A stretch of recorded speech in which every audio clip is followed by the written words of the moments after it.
Kuya Bok Stories. Unang pag-ibig sa San Roque, Kabanata 4, Mga Tinig ng Pag-asa. Lumipas ang ilang linggo sa bayan ng San Roque at sa bawat araw na dumaraan, unti-unting nababago ang pakiramdam ni Andrea.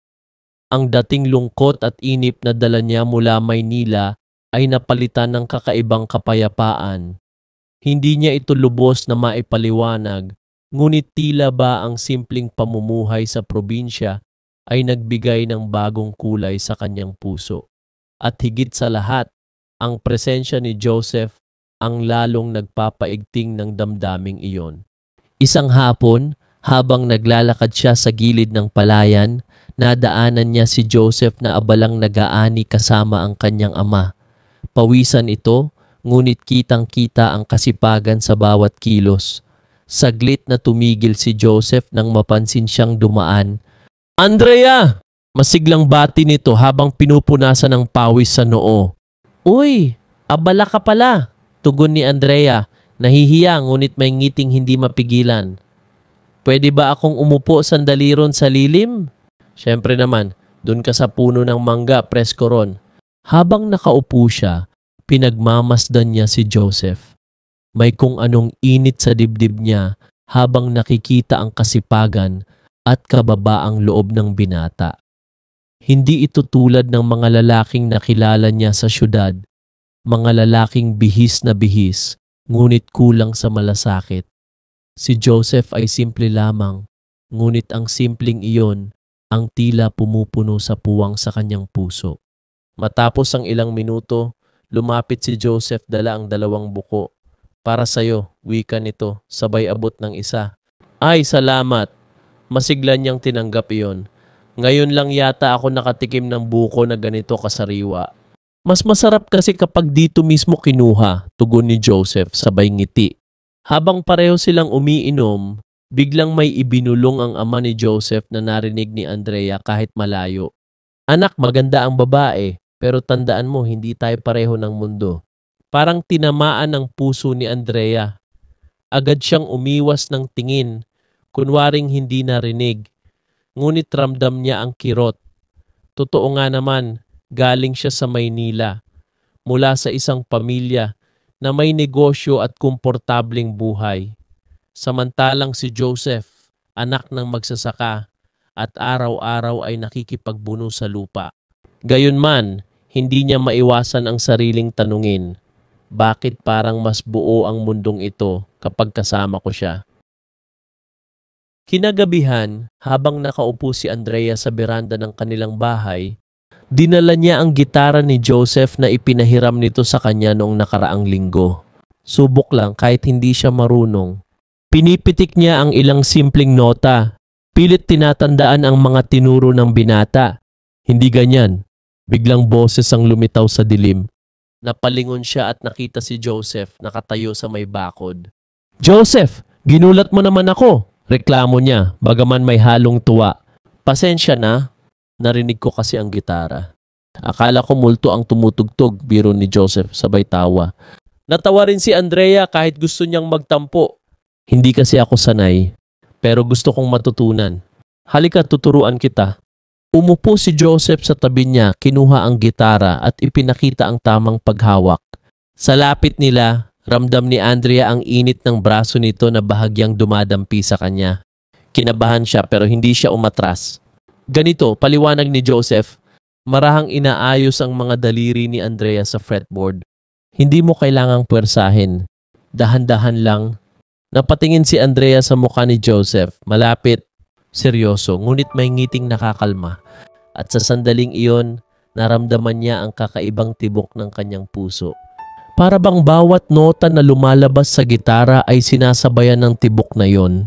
"Mas magaling ka nang magturo kaysa sa mga guro ko sa Maynila." Biro niya, pilit itinatago ang kaba. "Mas masaya kasi kapag ikaw ang tinuturuan," balik ni Joseph, diretsyong titig. Natigilan si Andrea. Hindi siya makasagot, kaya't ibinaling niya ang tingin sa gitara at pinilit tumugtog ng simpleng tono. Ngunit kahit magkamali siya, hindi alintana ni Joseph. Para sa kanya, sapat na ang makita si Andrea na nagsisikap.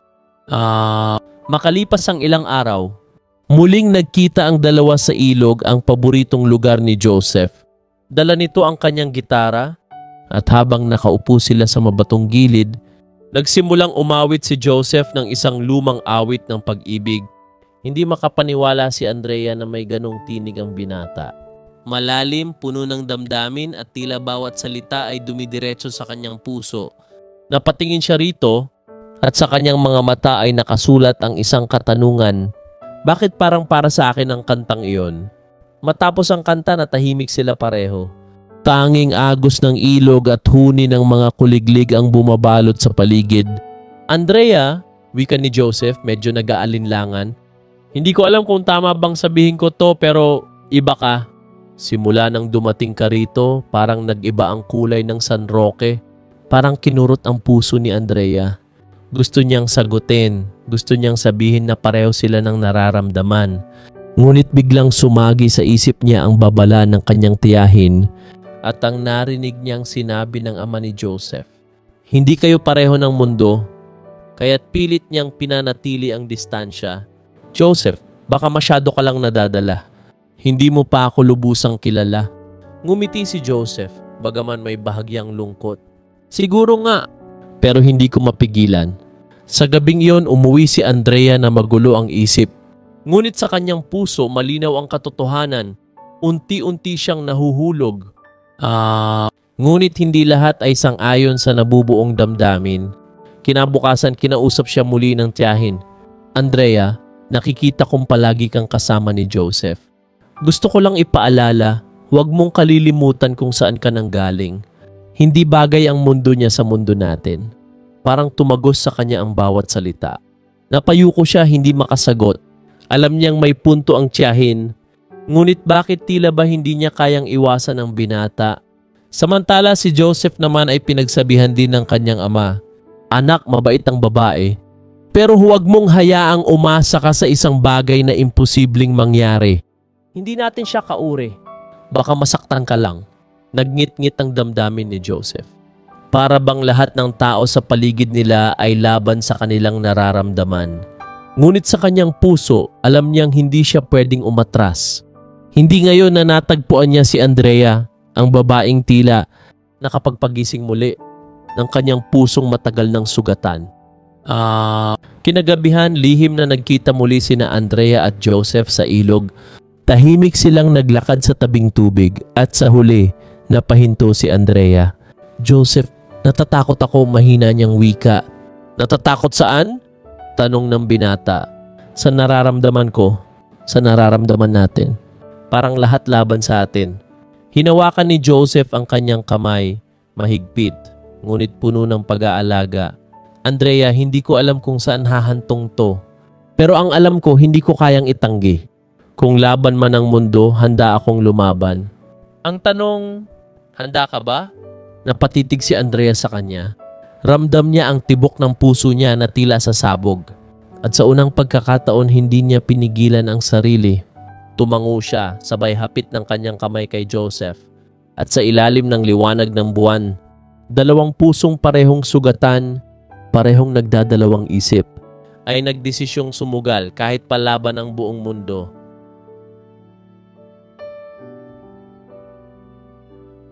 Subscribe para sa huling kabanata. Kuya Bok Stories.